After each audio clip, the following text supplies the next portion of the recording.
Les ponts sont des passerelles vers la découverte et la façon dont beaucoup d'entre nous se rendent au travail chaque jour. Les ponts peuvent être des structures simples ou des œuvres d'art énormes et époustouflantes. Tant qu'il nous fait traverser une travée qui serait autrement difficile, voire impossible à franchir, un pont sert son objectif. Les ponts nous relient et nous unissent. Si vous êtes un entrepreneur ou un ingénieur ayant l'intention de travailler sur des projets de pont, voici un rappel des principes de base derrière chaque type. Un rappel qui peut vous aider à vous assurer que vous êtes bien informé lorsque vous discutez des projets de pont avec vos collègues et clients.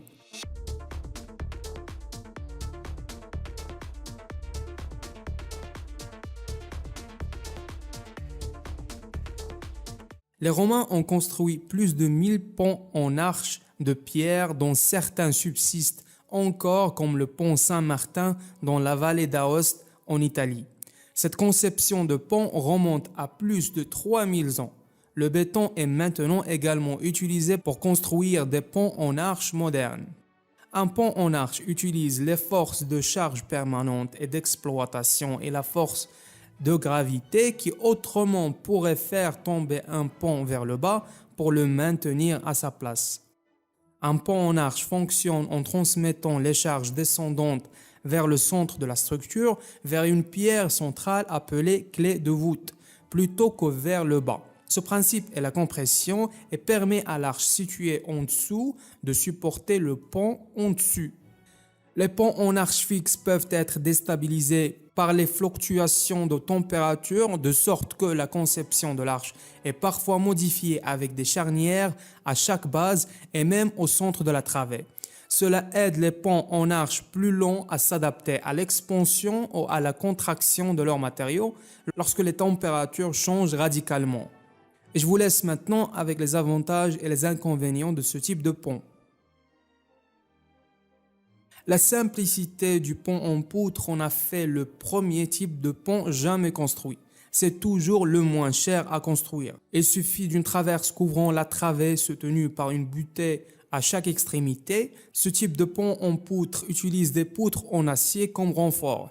La gravité est un plus grand défi lors de la construction d'un pont, car contrairement à un bâtiment, la plupart de ce qui se trouve en dessous est un espace vide. Un pont en poutre peut n'être soutenu que par deux culées, une à chaque extrémité, pour contrer la gravité et supporter l'intégralité de sa charge. Mais voici le danger des ponts en poutre. Plus un pont est long et plus il transporte de personnes, de voitures et d'autres choses, plus sa charge totale est lourde. Et plus les culées d'un pont à poutre sont éloignées, moins la structure est stable.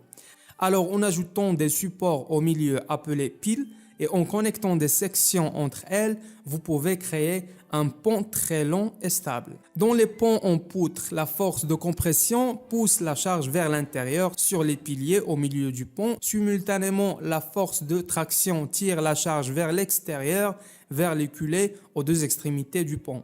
Et je vous laisse maintenant avec les avantages et les inconvénients de ce type de pont. Certains ponts sont construits en utilisant une construction en porte-à-faux. Ce type utilise un pilier ancré verticalement dans le sol pour supporter un pont horizontal s'étendant d'un ou des deux côtés à travers la portée. La charge est souvent supportée à la fois par le dessus et par le dessous. Un plongeoir ou une plateforme est un bon exemple de construction en porte-à-faux. Les ponts en porte-à-faux sont souvent soutenus par des treillis. Un treillis de pont enlève la charge du tablier et la transfère au pilier et au culée de support, aidant les porte-à-faux à résister à la traction dans le support supérieur et à la compression dans les supports inférieurs. Et je vous laisse maintenant avec les avantages et les inconvénients de ce type de pont. Les ponts suspendus sont exactement comme leur nom l'indique. Ils sont stabilisés avec des piliers verticaux ou des pylônes reliés par des câbles de suspension. Attachés à ces câbles principaux se trouvent des bretelles verticales plus petites qui maintiennent le tablier du pont en utilisant la traction, la force principale qui soutient les ponts suspendus. Bien que les premiers ponts suspendus aient été constitués de simples cordes supportant des planches de bois, la technique de suspension supportait désormais de longues portées sur de larges canons. Mais parce que ces ponts ne sont fixés au sol qu'à quelques endroits, les tours ou les piliers, ils peuvent se balancer au vent ou vibrer lorsqu'ils sont traversés par un trafic intense. Le vent ou le mouvement sur un pont peut créer des vibrations. Lorsque ceux-ci atteignent une certaine fréquence, cela peut provoquer un phénomène dangereux appelé résonance, qu'on a vu dans cette vidéo.